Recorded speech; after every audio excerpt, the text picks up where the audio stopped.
Semuanya, nama budaya, nama saya Kevin Wijaya, saya dari Fakultas Fasilal TI, Prodi Ilmu Komputer dengan NIM 20140114. Jadi saya di sini ingin memberitahukan bagaimana cara menjadi seorang Buddhis yang baik. Agama Buddha lahir di negara India, lebih tepatnya di wilayah Nepal sekarang. Sebagai reaksi terhadap agama Brahmanisme, sejarah agama Buddha mulai dari abad ke-6 sebelum Masehi sampai sekarang dan lahirnya Siddhartha Gautama. Dengan ini adalah salah satu agama tertua yang masih dianut di dunia. Agama Buddha berkembang dengan unsur kebudayaan India ditambah dengan unsur-unsur kebudayaan Helenistik atau Yunani, Asia Tengah, Asia Timur, dan Asia Tenggara. Dalam proses perkembangannya, agama ini praktis telah menyentuh hampir seluruh benua Asia dan telah menjadi agama mayoritas di beberapa negara Asia seperti Thailand, Singapura, Kamboja, Myanmar, Taiwan, dan sebagainya. Pencetusnya ialah Siddhartha Gautama yang dikenal sebagai Gautama Buddha oleh pengikut-pengikutnya. Ajaran Buddha sampai ke negara Tiongkok pada tahun 399 Masehi dibawa oleh seorang biksu bernama Faxian. Masyarakat Tiongkok mendapat pengaruhnya dari Tibet disesuaikan dengan tuntutan dan nilai lokal. Setiap aliran Buddha berpegang kepada Tripitaka sebagai rujukan utama karena dalamnya tercatat sabda dan ajaran Sang Hyang Buddha Gautama. Pengikut-pengikutnya kemudian mencatat dan mengklasifikasikan ajarannya dalam 3 buku, yaitu Sutta Pitaka atau khotbah-khotbah Sang Buddha, Vinaya Pitaka, peraturan atau tata tertib para biksu, dan Abhidhamma Pitaka atau ajaran hukum, metafisika, dan psikologi. Jadi untuk menjadi Buddhis yang baik, Anda dapat menjalankan Pancasila Buddhis. Jadi Pancasila berasal dari 2 kata, yaitu panca dan sila. Panca berarti 5 dan sila bersifat-sifat alami. Adat kebiasaan, praktik moral, kode dari kemoralan. Jadi Pancasila adalah 5 adat kebiasaan atau praktik moral dalam agama Buddha. Pancasila adalah latihan moral tahap pertama dari seseorang yang akan memasuki kehidupan beragama menurut agama Buddha. Sila ini bila dilaksanakan dengan baik akan membawa kehidupan seseorang baik sebagai manusia atau sebagai dewata. Pancasila Buddhis digunakan untuk seseorang yang akan memasuki kehidupan bersama Buddha. Sang Buddha bersabda, "Barang siapa sempurna dalam sila dan mempunyai pandangan terang, teguh dalam dhamma, selalu berbicara benar dan memenuhi segala kewajibannya, maka semua orang akan mencintainya." Dari penjelasan di atas dapat disimpulkan bahwa Pancasila merupakan dasar utama dalam pengamalan ajaran agama. Sebagai umat Buddha, Pancasila Buddhis ini sebaiknya dilaksanakan dengan tekun, ketat, dan sesuai ajaran Sang Buddha. Pancasila Buddhis apabila dilakukan akan membawa manfaat yang sangat banyak bagi kehidupan sehari-hari. Antara lain, kita akan mendapatkan perlindungan dari Sang Buddha. Pelaksanaan aturan moralitas Buddhis bagi umat awam bertujuan untuk memperoleh kedamaian dan ketenangan bagi diri sendiri maupun orang lain. Sila adalah langkah terpenting dalam menjalankan kehidupan untuk mencapai peningkatan batin yang luhur. Menjalani Pancasila Buddhis dengan tekun, hendaknya umat tidak boleh melanggar Pancasila Buddhis. Jadi Pancasila dalam agama Buddha terdiri dari 5 latihan moral, yaitu sila yang pertama yaitu Panatipata, Veramani, Sikapadam, Samadhyami. Artinya aku bertekad akan melatih diri menghindari pembunuhan makhluk hidup. Umat Buddha seharusnya menghindari diri dari pembunuhan makhluk hidup. Ketika kita tidak boleh membunuh, baik dari hewan yang paling kecil sampai yang paling besar. Selanjutnya yaitu sila kedua, Adinadana, Veramani, Sikapadam, Samadhyami. Bertekad akan melatih diri menghindari diri dari pencurian. Dalam agama Buddha, mencuri adalah pelanggaran sila kedua. Buddha mengajarkan bahwa akibat mencuri akan membawa penderitaan bagi si pencuri itu sendiri. Hal ini diuraikan dalam kitab Samyutta Nikaya 3. Ketika beliau berkata kepada para biksu bahwa manusia mencuri akan berakibat ia akan terus merampok, mencuri hingga saat tindakan tersebut menjadi penyebab kematiannya.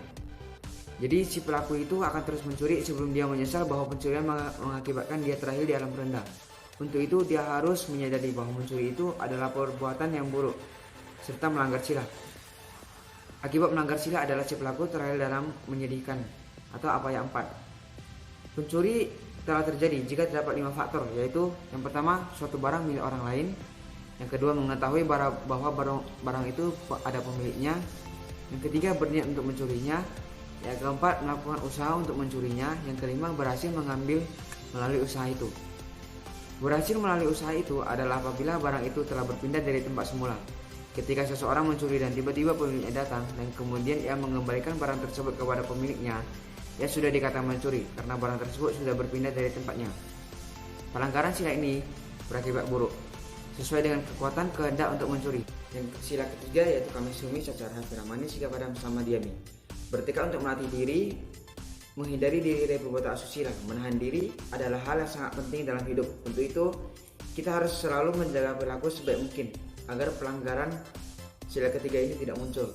Perilaku seksual banyak jenisnya seperti berzina, pemerkosaan, dan perselingkuhan.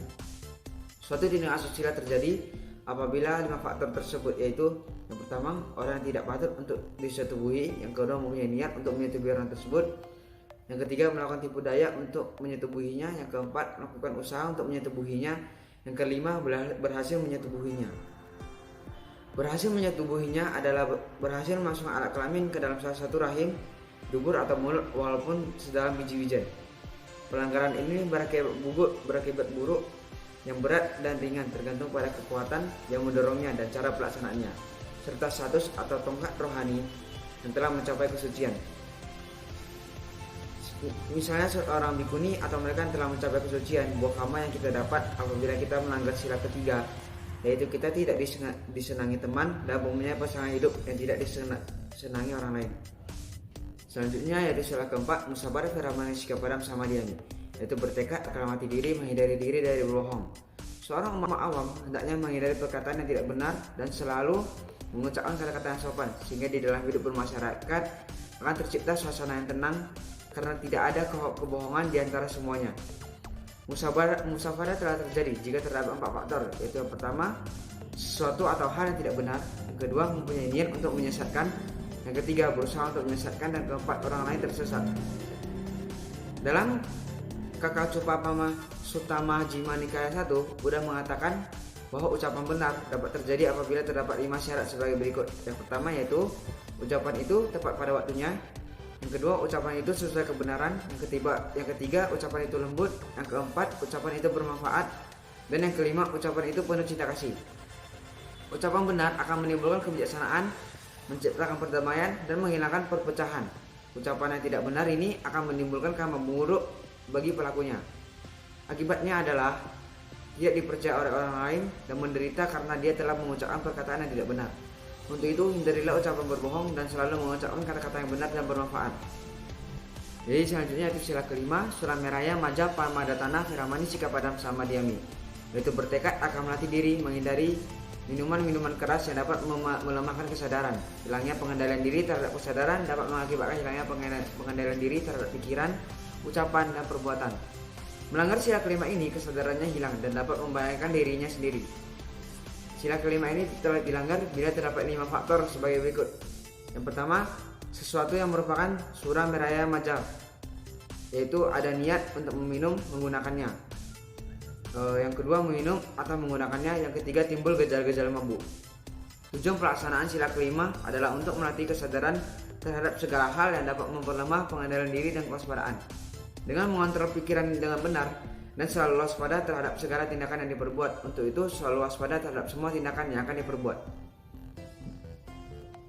Jadi, selain melaksanakan Pancasila Buddhis, kamu juga dapat melakukan perbuatan baik seperti sering-sering ke vihara, melakukan puja bakti atau lainnya.